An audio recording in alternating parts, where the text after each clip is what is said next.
Bonjour à tous. Nous sommes ici donc pour un webinaire L'heure climat organisé par le Haut Conseil breton pour le climat. Aujourd'hui, nous allons faire un petit pas de côté puisque nous allons parler plus de météo que de climat, mais c'est parce que les événements extrêmes que nous connaissons dans le climat d'aujourd'hui nous aident aussi à comprendre nos vulnérabilités pour le climat futur. Et donc, nous accueillons Franck Baraer, qui est chef du service études et climatologie à la direction interrégionale Ouest Météo France Rennes, qui va nous faire un retour d'expérience de Météo France sur la tempête Ciaran et une analyse donc des impacts potentiels. Donc, je vais te passer la parole, Franck, et te laisser partager ton écran. Donc, la première partie, on va laisser Franck nous faire sa présentation. Si vous avez des questions, vous pouvez déjà commencer à les poser dans le chat et puis nous arrêterons ensuite l'enregistrement pour la partie questions. Voilà, tu as la parole, Franck. D'accord, merci. Bon, je pense que j'en ai pour une petite demi-heure à présenter les choses et puis on aura le temps de discuter après. Donc, je vous fais un retour rapide sur la tempête Ciaran qui a frappé la Bretagne il y a un peu plus d'un an, dans la nuit du 1er au 2 novembre 2023. Et j'ai intitulé cette présentation Une tempête presque idéale du point de vue des météorologues et de sa prévisibilité, mais qui aurait pu être pire puisqu'on va voir un peu les impacts potentiels de cette tempête si elle avait eu le malheur de passer quelques jours plus tôt, un jour de grande marée.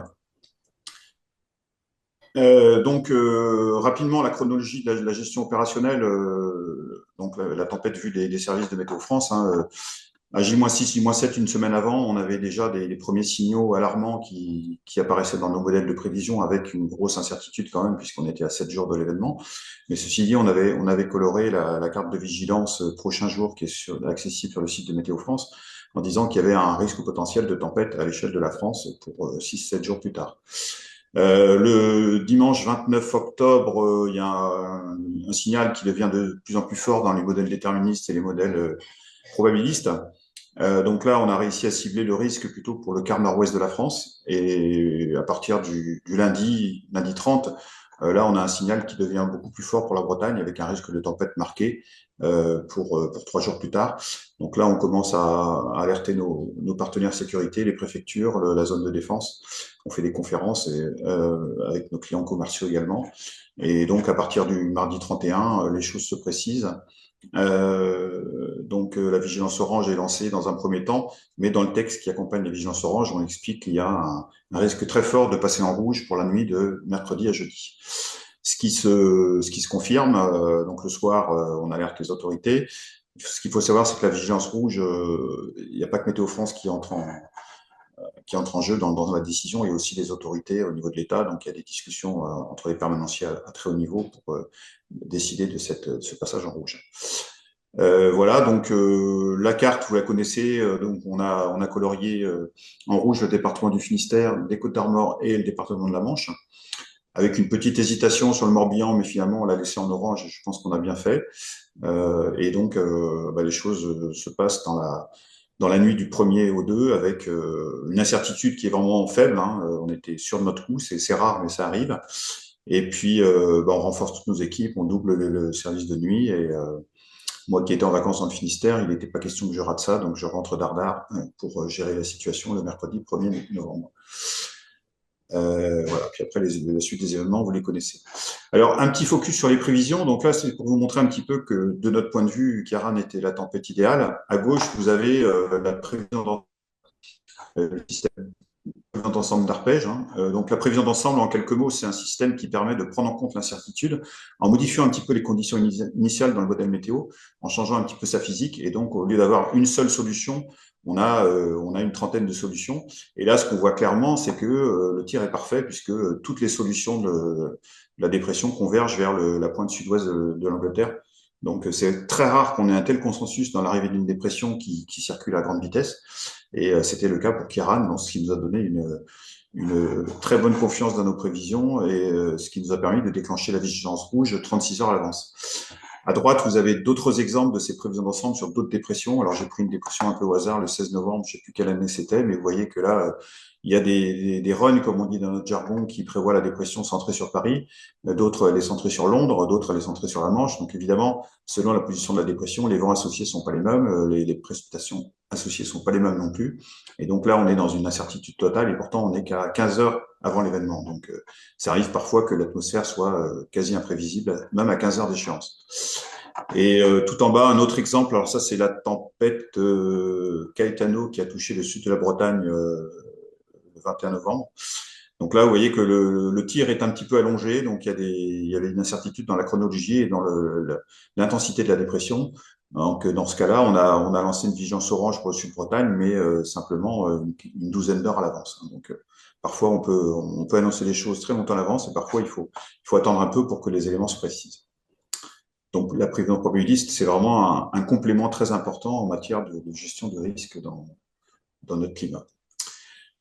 Alors le bilan chiffré de Kiaran, comme on est une année olympique, on a fait le podium. Hein. Donc là, pour faire ce genre de carte, on utilise le croisement entre les observations de notre réseau de mesure, hein, les rafales de vent mesurées, et également des modélisations du modèle Arrow.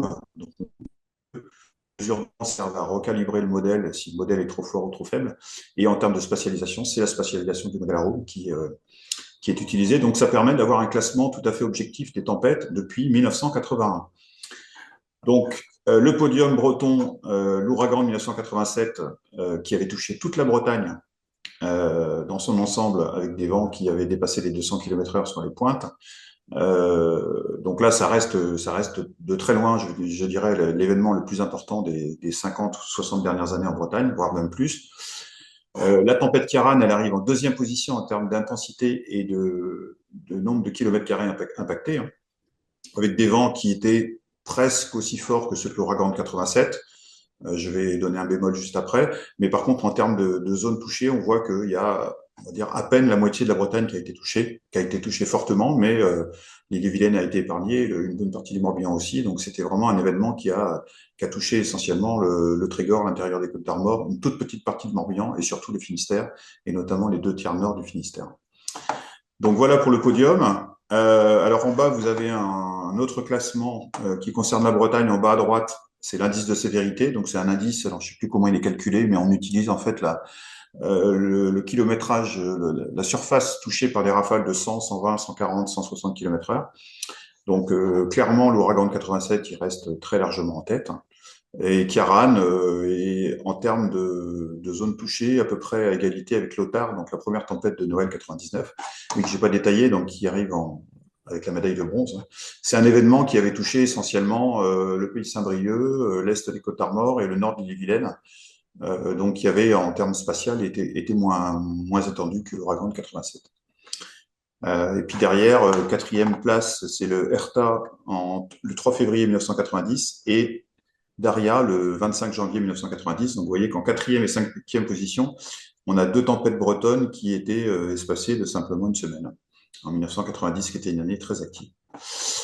Alors justement, si on regarde le classement des tempêtes majeures en France, je n'ai pas retrouvé le classement, je l'avais sur la Bretagne, mais il est à peu près équivalent en termes de dispersion. Donc le graphique avec les couleurs bleu, verte, jaune et orange. Alors on n'a pas mis Kiaran, on a mis Kiara à droite, mais Kiaran, en termes d'étendue spatiale à l'échelle de la France, reste un événement de faible étendue spatiale, donc il rentre dans ce classement, mais il ressort pas autant que les tempêtes de 99, Lothar et Martin, hein, qui elles sont très largement en tête du classement de la sévérité à l'échelle de la France, des tempêtes. Et ce qu'on remarque surtout sur ce graphique, on a colorié les décennies en couleurs différentes. Donc ça commence en 1980. On voit qu'entre 1980 et 1989, on a eu à l'échelle de la France une douzaine de tempêtes. Entre 90 et 99, on en a eu une dizaine, avec les 2 majeurs, Lothar et Martin. Par contre, entre 2000 et 2009, on a eu simplement 4 événements qui ont été recensés. Entre 2010 et 2019, on a eu 8 événements, dont Xynthia. Et depuis 2020, pour l'instant, on n'a que 2 événements classés. Donc, ça montre que il y a une variabilité décennale, c'est-à-dire on a des décennies qui sont très actives en termes de tempêtes, d'autres qui le sont moins, et ça montre surtout qu'on n'a pas d'évolution à la hausse, hein, ni de la fréquence, ni de l'intensité des tempêtes depuis 50 ans sur nos régions. Nos régions, quand je dis nos régions, c'est l'Europe de l'Ouest, hein. Donc, vis-à-vis du changement climatique, on ne peut pas dire qu'il y a plus de tempêtes et qu'elles sont plus fortes, hein. Ça reste des événements très rares qui sont parfois très impactants, que ce soit à l'échelle de la Bretagne ou à l'échelle de la France. Mais en tout cas, il y a, pour l'instant, elle est pas significative, elle s'oppose, quoi, contrairement à ce qu'on voit pour les températures, les canicules et tout. Donc voilà pour le retour sur Kiaran. Donc évidemment, Kiaran, c'est une tempête majeure, comme on en voit tous les 10-20 ans, on va dire, dans nos régions. Donc elle a fait des gros dégâts sur la Bretagne. On revient pas là-dessus. Alors toutefois, bon, il y avait une vigilance vague submersion de couleur orange qui était sans doute surestimée, puisque la tempête est passée plutôt à marée basse, notamment sur la pointe bretonne, et le coefficient de marée était assez moyen, de l'ordre de 70. Donc il y avait des vagues absolument dantesques au large, mais il y a eu très peu d'impact à la côte. Par contre, quelques jours plus tôt, le 28 octobre 2023, le coefficient de marée affichait 103, et on a d'ailleurs eu à ce moment-là un événement de submersion assez marqué sur le sud de la Bretagne. Donc, quand on a vu passer Kiaran, on s'est dit, bon, c'est catastrophique en termes de dégâts sur le Finistère et une partie des Côtes d'Armor, mais qu'est-ce que ça aurait pu donner? Enfin, ça aurait certainement donné des choses extrêmes si la tempête avait eu le mauvais goût de passer 5 jours plus tôt, par exemple le 28 octobre, avec un coefficient de 103 et avec un impact majeur au moment de la pleine mer. Donc, on s'est dit, on va rejouer, on va changer l'histoire, on va rejouer le scénario en obligeant la tempête à passer 5 jours plus tôt. Alors, c'est des choses qu'on avait déjà fait lors d'un projet qui s'appelait Vimer en 2012, hein, qui avait été mené en collaboration avec le CHUM, le CEREMA et la région Bretagne et l'Adréal Bretagne. Donc, on sait qu'on savait faire techniquement, hein. Quand je dis on, c'est des collègues de Toulouse qui ont fait les modélisations. Donc, il suffit, on va le voir dans les fichiers, de changer la date, hein. Donc, c'est ce qu'on a fait. Donc là, vous avez la carte de la pression au niveau de la mer au moment du maximum de la tempête. On est vers minuit, temps universel. Donc la dépression, elle fait 955 et sans doute 950 hectopascales au centre. Elle longe les côtes sud de l'Angleterre. Les barbules de vent là sont un petit peu floues, mais on a des 65-70 nœuds en vent moyen établis en manche ouest. Donc c'est la force 12 de l'échelle Beaufort, hein, c'est le maximum théorique de l'échelle Beaufort. Donc il y a beaucoup de vent, le vent souffle sur des longues étendues marines, donc il lève des vagues qu'on verra tout à l'heure en détail qui sont dantesques. Donc ce qu'on a fait, c'est que ces fichiers de vent et de pression qui après servent à forcer les modèles de vagues et les modèles de surcote marine, on change la date. Ce qui s'est passé le 2 novembre 2023 à 0h, on le transpose le 28 octobre à 14h.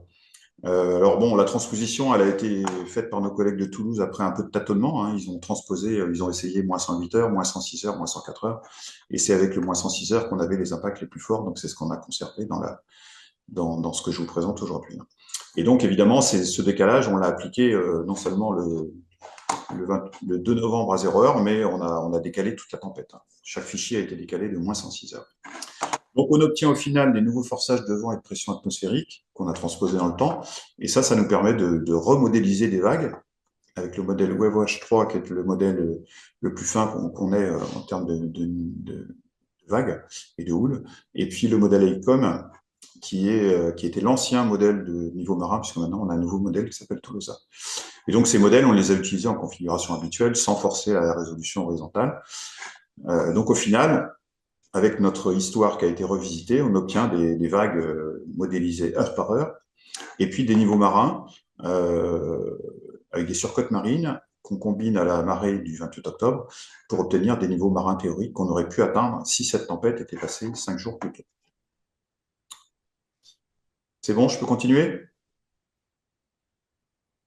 Très bien, oui, merci, vas-y. Je vérifie juste qu'il n'y a pas de problème de son, hein, parce que c'est vrai que je parle dans le vide. Tout va bien. Tu peux dire le chiffre, on n'arrive pas à voir l'échelle sur l'écran. La Mais on surcote, va, c'est combien? oui, on va y venir. On va y venir. Je Ok, ça détaille. marche, ça marche. Alors là, justement, les niveaux marins, donc avant d'arriver, on va faire une analyse des résultats portion de littoral par portion de littoral sur la Bretagne. Donc là, je prends le temps de bien fixer les choses. Donc ici, à gauche, vous avez la courbe pour Concarneau. Donc ce qui est en bleu en bas, c'est la surcote, avec l'échelle à gauche 0, 100, 200, 300. Donc c'est des échelles en centimètres. Et c'est des échelles de niveau marin en niveau ZH. Il y a deux échelles dans la nature. Il y a le niveau ZH et le niveau NGF. Donc aujourd'hui, on va parler au niveau ZH. ZH, c'est le niveau marin. Le zéro, c'est le zéro des cartes marines. Donc la marée basse de cuisson 120. Et la PHMA ici à Concarneau, elle est à 5,74 m niveau ZH. Donc là, c'est la plus haute marée astronomique qui correspond au niveau théorique d'un coefficient 120 à marée haute. Donc en bleu, c'est la surcote calculée par le modèle. En vert, c'est la marée réelle du 28 octobre. Et en rouge, c'est la somme des deux. Quand la marée est haute, la surcote est maximale. Donc ça montre qu'on a bien calé les choses pour le port de Concarneau et pour beaucoup d'autres ports en Bretagne. Et donc ce jour-là, notre tempête Ciarán rejouée 5 jours plus tôt à marée haute, on obtient un niveau marin avec une surcote de pleine mer de 87 cm, ce qui est beaucoup, et une hauteur totale de 6,27 m. Donc on dépasse la PHMA à Concarneau de 53 cm. Bon, à droite, c'est la même chose au Havre. C'est pour montrer que en fait, la tempête, elle a suivi l'onde de marée, parce que quand la marée est haute à Concarneau, elle est basse au Havre. Et donc, comme la tempête a mis 6 heures pour se décaler de la Bretagne à la Normandie, on retrouve une surcote importante au Havre 6 heures plus tard qu'elle n'est à Concarneau. Donc, chose importante, c'est que les résultats qu'on a obtenus ne tiennent pas compte de ce qu'on appelle le wave setup. C'est l'effet des vagues qui déferlent, rapportent de l'eau supplémentaire à la côte. Et donc, ça apporterait probablement, alors là, les avis sont un peu partagés, mais c'est de l'ordre de 20 à 30 cm de plus en hauteur d'eau qui est en général admise, mais ça peut être plus par endroit. Bon, comme c'est pas modélisé, c'est pas pris en compte dans le modèle, on peut pas trop s'attarder là-dessus, mais c'est un phénomène qui est important quand les vagues sont grosses, et c'était le cas, vous allez le voir. Donc, ce qui est important, qu'on soit au niveau ZH comme ici ou au niveau NGF, c'est de combien on va dépasser la PHMA, qui est définie dans les deux échelles, avec des valeurs différentes, évidemment. Pourquoi? Parce qu'en général, les quais dans nos ports, ils sont construits à peu près pour une hauteur qui correspond à la PHMA, à quelques dizaines de centimètres près. Donc, on peut considérer que quand on dépasse la PHMA, l'eau dépasse les quais et elle va ensuite envahir les rues qui bordent les ports. Voilà pour l'analyse des résultats de niveau marin. Donc maintenant, on va commencer par regarder les vagues. Donc à gauche, c'est une simulation de vagues avec donc la marée 103 du 28 octobre et la tempête Ciarán transposée dessus. Alors en termes de vagues, quand on est au large de nos côtes, on va dire que le rejeu de vagues va nous donner des vagues qui sont à peu près équivalentes, même équivalentes à celles qu'on a eues réellement lors de Ciarán. C'est-à-dire, là, vous avez un noyau rouge à l'ouest de l'île de Sein. Il faut me croire sur parole que c'est un peu petit, mais là, on obtient un noyau de vagues hauteur significative, donc les vagues à peu près moyennes, qui est de plus de 14 mètres, on va dire 15 mètres. Donc, c'est des vagues dantesques, c'est des choses qu'on voit une fois tous les 20 ans au large de nos côtes, donc c'est vraiment très, très haut. Sachant que quand on a des hauteurs significatives de 14-15 mètres, on peut avoir des vagues maximales, c'est x2, donc c'est de l'ordre de 30 mètres. Donc c'est absolument dantesque. Il n'y avait pas grand monde en mer ce jour-là, heureusement. Bon, en haut à gauche, je vous ai mis un petit graphique pour vous convaincre que les modèles de vagues, ça marche quand même très bien. C'est une comparaison entre la modélisation, donc c'est les trois courbes bleues et vertes, là, et la mesure qui est faite à la bouée des Pierres Noires. C'est une des rares bouées qu'on a dans le secteur, qui est au large du goulet de Brest. Donc là, on va dire que le modèle mettait 13 mètres et la mesure, c'était 13,60 mètres. Donc, ça montre que les modèles de vagues, ça marche quand même très bien quand ils sont forcés par des vents qui sont réalistes. Donc, retenez qu'au large, on avait des vagues dantesques et la modélisation de vagues tient compte du niveau marin, donc forcé par la tempête Ciarán, ce qui signifie que autant les vagues au large sont pas très modifiées. Par contre, quand on rentre dans les baies et dans les estuaires, les vagues profitent quelque part d'un niveau marin très élevé. Et donc, elles vont pouvoir pénétrer dans des zones où elles n'ont pas d'habitude d'aller. Donc, il faut bien comprendre que c'est important que le modèle de vague soit forcé par le vent de Ciarán, mais aussi par le niveau d'eau associé, qui permet, quand on va zoomer, vous verrez tout à l'heure, on va zoomer, d'aller dans des endroits où les vagues n'ont pas trop l'habitude de déferler, et surtout avec des hauteurs de ce style. Alors, premier impact, à droite, c'est l'île de Sein. Vous savez tous que l'île de Sein émerge très peu au-dessus de l'eau. Elle est protégée par des digues ancestrales, mais ces digues peuvent avoir leurs limites quand les vagues sont énormes. Et là, les vagues sont énormes. Dans notre rejeu, la hauteur significative au sud de l'île de Sein dépasse les 10 mètres. Heureusement, c'est pas de la houle, c'est de la mer du vent, donc avec une période assez faible, de l'ordre de 7-8 secondes. Mais il n'empêche que c'est des vagues énormes qui auraient déferlé au sud de l'île de Sein. où il y a une digue qui protège une partie du port, mais les vagues seraient passées au-dessus et on aurait eu un niveau marin très élevé également. Donc, on peut penser que l'île de Sein aurait été une des zones les plus impactées par cette tempête si Kiran était passé 5 jours plus tôt. Bon, vous connaissez le contexte de l'île de Sein. Quand on a montré quand on a montré ces résultats, parce que je l'ai montré à beaucoup de monde en 2024 à la préfecture du Finistère, certains ont dit il aurait fallu évacuer l'île de Sein la veille. Voilà. Mais évacuer 200 personnes de l'île de Sein, ça se fait pas en un claquement de doigts. Donc, mais c'est clair qu'avec des conditions telles, la question se pose de savoir s'il fallait évacuer ou pas préventivement avec toute la difficulté qu'il y a derrière. En tout cas, un impact certainement majeur pour l'île de Sein. Alors, pour le port de Brest, bon, là, ça se voit pas forcément, mais le modèle, on voit que les vagues sont énormes en mer d'Iroise. Elles rentrent très difficilement dans le goulet. Alors, faut me croire sur parole aussi, parce que c'est un petit peu flou, mais le modèle, il génère des vagues dans la rade. Hein. Mais c'est des vagues qui font 1 à 2 mètres, donc c'est des vagues modestes. Ceci dit, à gauche, vous voyez la surcote qui aurait atteint 1,26 m dans le port de Brest.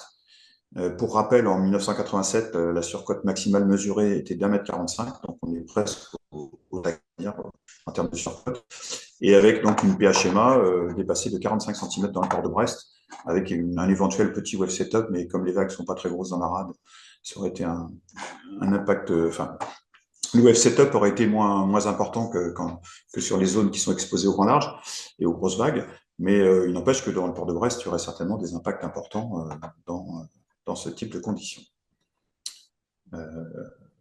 Voilà, je continue. Sur l'Orient, donc vous reconnaissez ici l'île de Groix, la rade de l'Orient, la presqu'île de Gavre. Donc à l'Orient, l'Orient Marie-Grave de Port-Louis, on aurait une surcote de pleine mer qui aurait atteint 1 mètre, avec une hauteur totale à 6,45 m en côte CEDAH, soit une PHMA dépassée de 74 cm. Si on rajoute l'effet des vagues, on peut arriver à PHMA dépassée d'1 mètre. Donc, essayez d'imaginer le port de l'Orient et ses abords avec une mer qui dépasse d'1 mètre le coefficient 120, des vents très forts, des vagues qui seraient modestes dans la rade. Là, le modèle, on est un peu en limite de résolution parce que la rade de l'Orient, elle est quand même assez étroite. Donc, évidemment, pour évaluer les impacts les plus réalistes possibles de ce type de phénomène dans un endroit aussi tordu que la rade de l'Orient, sinueux, on va dire, il faudrait faire des modélisations à échelle plus fine. Quoi. Mais c'est des choses qui sont faisables. Hein. Donc on en parlera peut-être à la fin. L'idée, c'est aussi de proposer ce rejeu et de montrer que pour des coins particuliers avec des enjeux particuliers, il y a possibilité peut-être de monter des projets pour faire des modélisations à échelle plus fine que celle qu'on a utilisée ici. Puisqu'ici, la maille de WaveWatch 3, c'est 200 mètres.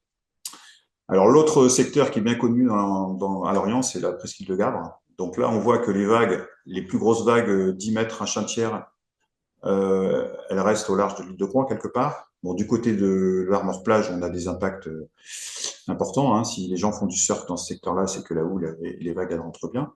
Donc là, un impact assez important sans doute. Mais surtout sur Gavre, on a des vagues de 3 à 4 mètres en hauteur significative, donc 7-8 mètres en hauteur max qui atteindrait directement la presqu'île de Gavre. On sait qu'il y a une route qui est très submersible et avec un niveau marin, encore une fois, et PHMA plus 1 mètre.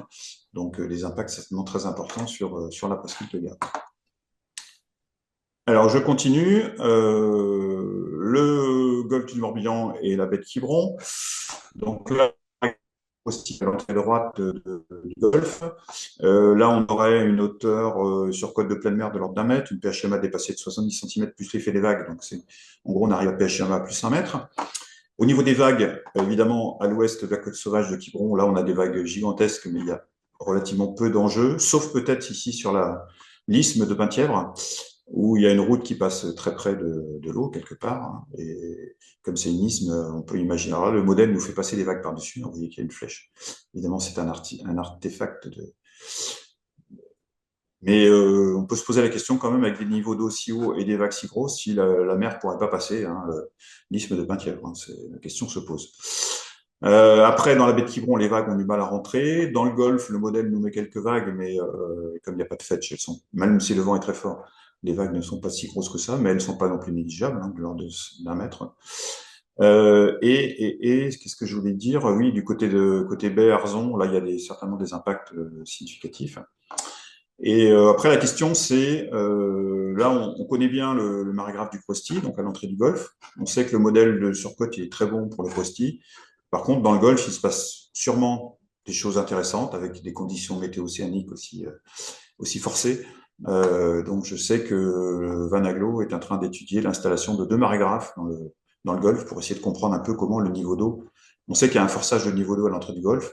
Il y a sûrement des choses intéressantes qui se passent à l'intérieur, mais la zone est tellement complexe qu'il faudrait faire des modélisations à échelle plus fine. Donc, sans doute que quand les 2 marégraphes en question seront installés, euh, on en saura un peu plus sur le niveau d'eau à l'intérieur du golfe. Je continue. Alors là, je vais me permettre de quitter les frontières de la Bretagne un petit peu, même si historiquement Saint-Nazaire était en Bretagne.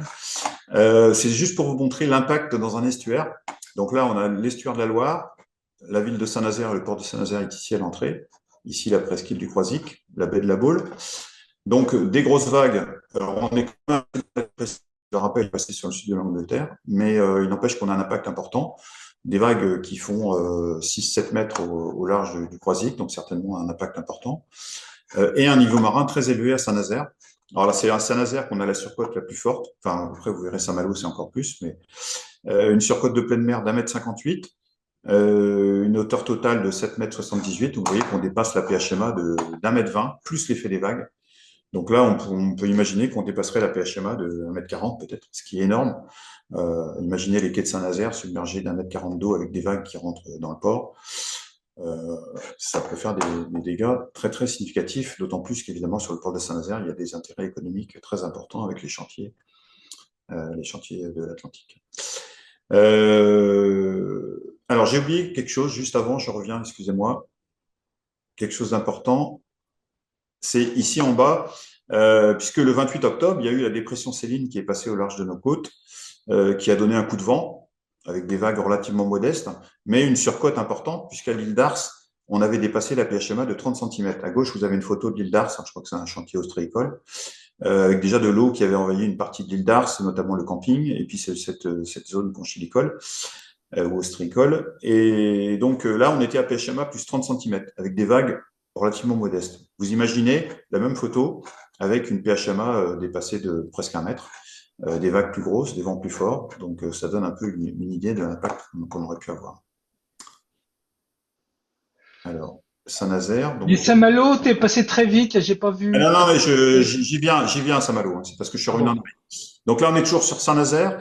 Donc Saint-Nazaire, pour la dépression Céline, on avait eu PHMA plus 35 cm avec des inondations significatives, puisqu'on a fait des dossiers CatNat dans les communes qui sont situées à l'entrée de l'estuaire. Je me souviens plus trop de leur nom, mais c'est des endroits qui ont été inondés lors de la dépression Céline. Et on était qu'à PHMA plus 35 cm. Là, on aurait été 1 mètre au-dessus. Donc là, question intéressante, on a un forçage important à l'entrée de l'estuaire avec une surcote d'1,50 m. Vous savez tous que la marée remonte bien au-delà de Nantes. Donc, je pense qu'il serait intéressant de trouver, de monter des projets pour essayer d'imaginer quel pourrait être le niveau d'eau dans la ville de Nantes avec un forçage de ce type, hein, puisque si la surcote elle est d'1,50 m à l'entrée de l'estuaire, elle va se prolonger dans l'estuaire, elle va remonter jusqu'à Nantes. Et quelle serait la hauteur de l'eau dans la ville de Nantes? C'est une bonne question, mais c'est un scénario qui serait intéressant d'étudier de près. Alors, je dis ça pour les estuaires, l'estuaire de la Loire, qui est un grand estuaire, mais chez nous, on a des estuaires aussi, en Bretagne Sud. Hein. Ce qui se passe dans l'Audet, ce qui se passe dans la Laïta, ce qui se passe peut-être dans le Scorff, ça serait Le intéressant. barrage de la Vilaine, ça passe au-dessus? Je sais pas. J'ai pas étudié la question, mais ça serait, il faudrait étudier. Je sais pas quelles sont les hauteurs de sécurité du barrage de la Vilaine. Alors, je continue. Donc, alors, je m'excuse pour les gens qui sont intéressés par ce qui se passe dans le Trégor ou sur le littoral des Côtes-d'Armor. J'ai pas montré d'exemple parce que c'est pas là que c'est le plus spectaculaire.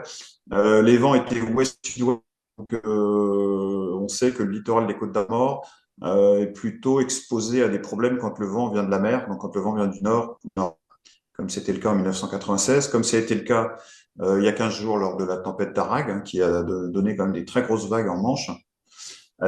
Et qui aurait été certainement très impactante d'Arak si elle était passée à un genre de grande arrière. Donc, La technique qu'on explore aujourd'hui, elle pourrait être utilisée pour d'autres phénomènes, hein, en tout cas, c'est pas avec le rejeu Caran qu'on aurait des conditions météo océaniques extrêmes sur le littoral des Côtes d'Armor, qui est quand même relativement protégé une fois qu'on a passé le trait, quoi. Alors ici, on est à Saint-Malo. Donc Saint-Malo, vous reconnaissez le golfe de Saint-Malo, la baie du Mont-Saint-Michel. Donc là, on a des vagues qui viennent de l'ouest-nord-ouest, qui font 5 à 6 mètres au devant du sillon, donc c'est quand même très costaud. Heureusement, c'est pas de la houle, c'est de la mer du vent, avec une période de 8 secondes. Donc à droite, la surcôte de pleine mer à Saint-Malo, bah, elle est amplifiée par l'effet du golfe de Saint-Malo, hein. L'eau s'accumule et puis elle est bloquée un petit peu par la forme de la côte. Donc là, on a une surcôte de pleine mer qui atteint 1,72 m et on dépasse la PHMA de 70 cm, plus l'effet des vagues, on dépasse sans doute la PHMA d'un mètre. Donc un événement très impactant pour Saint-Malo, qui en a vu d'autres certes, mais qui aurait été certainement très secoué par ce type d'événement. Alors en bas à droite, vous avez l'événement Carlotta à Saint-Malo le 11 février dernier, avec un coefficient de 107, 30 cm de surcote, ce qui était modeste, et une PHMA qu'on n'a pas réussi à atteindre. On était à un PHMA moins 30 cm, avec des vagues de 3 à 4 mètres. Vous voyez quand même que bon, ça fait toujours des photos spectaculaires à Saint-Malo, mais le sillon est costaud, le sillon est solide, il casse les vagues, donc ça fait des belles photos, mais c'est pas très très impactant, on va dire, et c'est assez habituel, hein. Par contre, imaginez la même photo avec 1 mètre de mer en plus et des vagues 2 fois plus grosses, quoi. Donc là, on peut imaginer que les vagues passeraient largement le sillon et elles s'engouffreraient dans toutes les rues qui bordent le sillon à Saint-Malo, sachant que la ville basse de Saint-Malo est construite sous le niveau du sillon, donc l'eau, elle irait très très loin et elle s'accumulerait sans doute beaucoup dans une partie de la ville basse de Saint-Malo. Donc, Tu as regardé du côté port ou pas? Non, t'as pas la non, résolution. non, j'ai pas la. Non, non, là on est là le marégraphe, c'est le marégraphe de Saint-Servant qui est à l'entrée de la Rance, mais non, non, bah là, on arrive aux questions de petite échelle, hein. Nous, on a travaillé avec une échelle relativement fine, mais pour vraiment analyser les impacts qu'il y aurait sur un port ou sur un petit estuaire ou sur une baie, il faudrait faire de la modélisation à échelle plus fine et regarder les choses plus finement. T'es au Je courant rappelle qu'on des... avait dit qu'on posait les questions à la fin. Donc, on va te Excuse-moi, laisser excuse-moi. terminer. On va te laisser terminer ton Voilà. exposé. Donc là, j'ai terminé le Tour de Bretagne. En résumé, bah, c'est un exercice de météo-fiction qui montre à quoi on a échappé de peu, à 5 jours près, hein.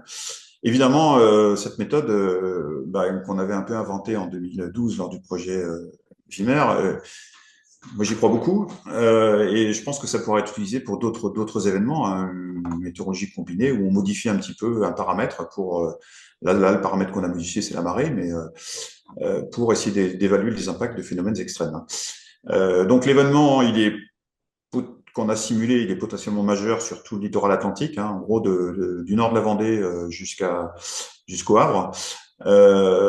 Potentiellement majeur, ça signifie que la vigilance vague submersion aurait des rouges, voire même rouge vif.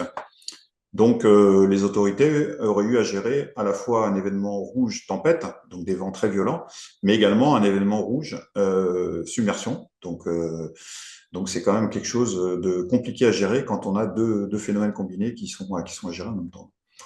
Donc la PHMA aurait été dépassée de 50 cm à 1 mètre, mais même problème plus si on tient compte de l'effet des vagues. Donc c'est quelque chose qu'on voit pas souvent. Les vagues parfois énormes qui toucheraient des zones peu habituées aux vagues, hein, puisque le niveau marin aurait été très haut. Donc dans ces cas-là, les vagues pénètrent très loin dans les baies, dans les estuaires. Bon, heureusement, c'est pas de la houle dévastatrice, c'est simplement de la mer du vent, mais ça fait quand même des dégâts. Donc vigilance rouge, je l'ai déjà dit. Voilà, il y a des questions en termes d'action préventive, hein, puisque là, on aurait eu la chance de savoir 36-48 heures à l'avance qu'on avait un événement majeur en termes de submersion. Donc ça laisse un petit peu de temps pour faire des actions préventives d'évacuation, notamment de population. Encore faut-il que ça soit préparé en amont. Donc voilà, les questions se posent, hein, mais elle s'est toujours posée quelque part. Voilà. Et puis moi, je crois beaucoup aux évaluations d'impact à plus fine échelle. Donc, on a déjà commencé à discuter avec vos homologues. Alors, ils s'appellent pas le HCBC, mais avec des collègues de Vincent qui travaillent à la fac. Il y a Stéphane Costa et puis l'autre dont j'oublie le nom que je connais depuis longtemps pourtant. Olivier Cantat. Olivier Quentin, voilà, on a discuté avec eux il y a quelques semaines. Là, je leur ai montré la présentation avec le volet normand et voilà, ils pensent que ça pourrait servir pour monter un projet pour faire monter la marée dans la baie de Seine, hein, jusqu'à Rouen, pour voir un petit peu les impacts de ce forçage météo-océanique important. Voilà. Mais bon, nous, à Météo France, on ne travaille pas à cette échelle, donc l'idée, c'est de trouver des partenariats pour travailler ensemble sur les impacts à échelle fine. On serait très content de pouvoir participer à des projets de ce type. Voilà. Voilà, donc on arrive à la fin. Donc une dépression d'école, enfin, ce qu'on appelle une dépression d'école. Alors évidemment, les gens qui ont subi les impacts ne trouvent pas que c'est une dépression idéale, mais en tout cas, en termes de prévision et de prévisibilité, c'était quelque chose de très, très anticipable, avec un très bon enchaînement des alertes. Mais on sait que c'est pas toujours comme ça, hein. Donc, on reste vigilant et puis on ne claironne pas pour autant, puisqu'on sait que parfois on aura des dépressions plus capricieuses. Les conséquences au niveau du vent ont été très très importantes, mais il n'y a pas eu de victimes directes, fort heureusement. Ce qui n'aurait sans doute pas été le cas si la tempête n'était pas passée un soir de jour férié et pendant les vacances scolaires, hein. Un tel événement, si on regarde que le vent, s'il était passé un jour de semaine, voilà, ça aurait été sans doute très très impactant. Malgré la vigilance rouge. Et puis évidemment, voilà, on a voulu montrer par cet exercice que les conséquences auraient été encore pires en période de grande marée, puisque au-delà de la vigilance rouge vent fort, on aurait une vigilance rouge submersion avec des impacts assez importants, très probables sur certaines portions du littoral, notamment sur l'ouest du Finistère et sur le sud de la Bretagne, et le golfe de Saint-Malo et ses abords. J'ai pas montré la baie du Mont-Saint-Michel, mais bon, on a un forçage de marée qui est important, mais on reste quand même en dessous des seuils de sécurité de la digue Sainte-Anne, par exemple. Donc, il n'y avait pas de vague particulière en baie du Mont dans le cadre de notre rejeu. Donc, c'est pas le coin qui aurait été le plus impacté. Bien. Eh ben, merci beaucoup, Franck.